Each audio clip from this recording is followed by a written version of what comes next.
O varejo brasileiro não vive uma situação nada boa. Agora, se for para a gente falar de uma empresa do varejo que está passando por uma situação tenebrosa, é as Casas Bahia. Ela divulgou recentemente o seu resultado mais fresquinho e amargou um profundo prejuízo de 836 milhões de reais em 3 meses. E aqui até vou mostrar, sem enrolação para você, logo de cara, a decadência das Casas Bahia.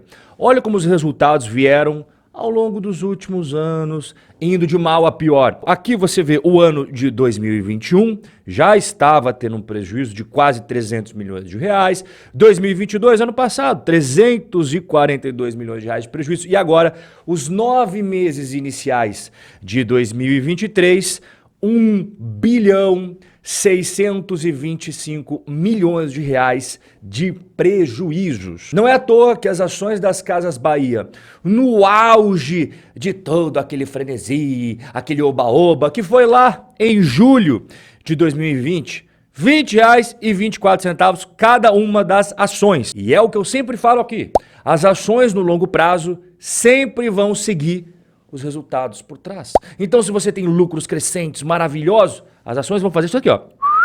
Agora, se tiver resultados como esses daqui, que eu acabei de mostrar para você, o que vai acontecer com as ações? O caminho inverso, que é exatamente isso que você está vendo na tela. Nesse momento que a gente está conversando, cada ação das Casas Bahia vale 52 centavos. De R$20 para 50 centavos, meu amigo, é um prejuízo danado. E milhares de brasileiros estão amargando prejuízo com essas ações. O número de acionistas das Casas Bahia era irrisório, e aí teve todo aquele momento de todo mundo falar de Casas Bahia, todo mundo falar de Magalu, que foi aqui, ó, tá vendo? Em 2021, a gente atingiu o máximo de investidores só nas Casas Bahia.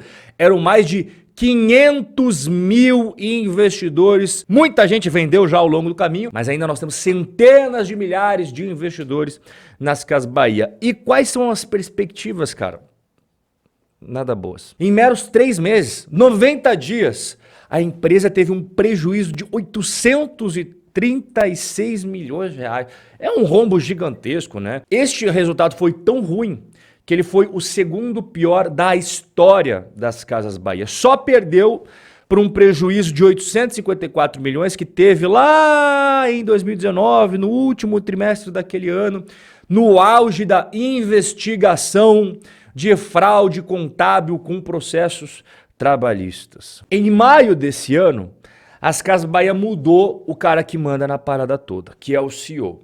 E o CEO das Casas Bahia, que se chama Renato Franklin, ele vem fazendo uma série de mudanças, principalmente reduzindo despesas com propagandas, com marketing, e já fechou 6 mil vagas de trabalho e 38 lojas só nos últimos 3 meses. Não é uma situação de uma empresa que está crescendo, vendendo que nem água, lucrando como nunca. Não, evidentemente não, ninguém faz esse tipo de decisão quando as coisas estão indo bem. Pelo contrário, toma esse tipo de atitude drástica quando as coisas não estão indo nada bem. Então, quando você soma os gastos com rescisões de funcionários demitidos e lojas que foram fechadas só nos últimos 3 meses, 288 milhões de reais. Outra coisa que eu quero comentar contigo aqui das Casas Bahia é que ela resolveu fazer uma estratégia que é a seguinte: reduzir o estoque daquelas categorias de baixo giro. O que seria isso? Isso que eu estou mostrando para você na tela.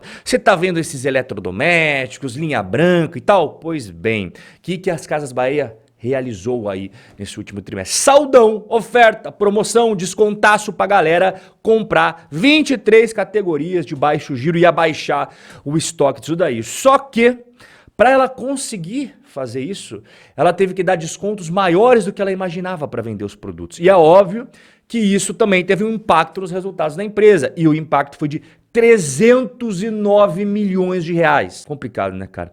O GMV, que nada mais é do que uma métrica utilizada muito aí em empresas do varejo, que significa o volume bruto de mercadorias que circulou pelo negócio, seja nas lojas físicas, seja nas lojas digitais. GMV nada mais é que o preço de venda multiplicado pelo número de produtos. A gente teve uma queda do GMV total bruto. Isso não é nada bom, tá? Mas GMV não significa receita. GMV é apenas a quantidade ali de produtos que estava circulando, passando pela plataforma física, digital, tanto faz. Mas receita é outra coisa, receita é faturamento.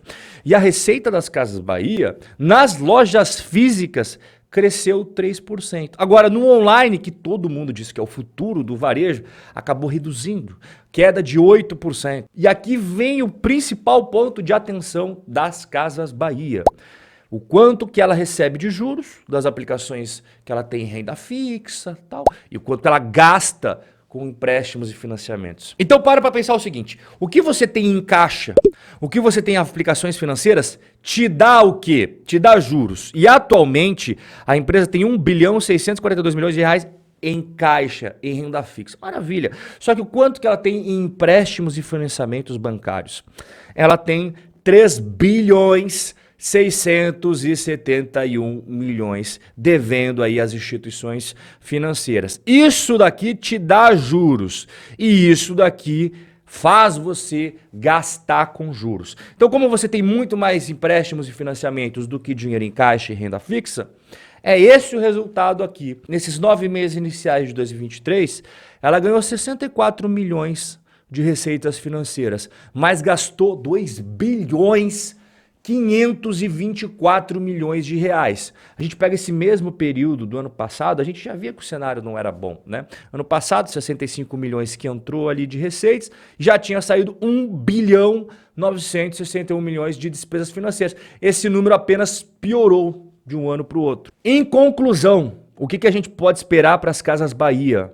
Olha, meses à frente, complicadíssimos. A situação é crítica. Não é nada fácil a situação das Casas Bahia. O fio de esperança que nós temos é qual? Que essa reestruturação que eles estão fazendo, demitindo uma pancada de funcionários, fechando lojas, que vai reduzir os custos, as despesas da companhia, somado com a redução da taxa Selic. A queda da Selic, que hoje está em 12,25 ao ano, vai trazer uma redução de despesa financeira. A cada 1% de redução da Selic, as Casas Bahia têm uma economia de 160 milhões de reais na despesa financeira. A gente não pode varrer para debaixo do tapete a concorrência.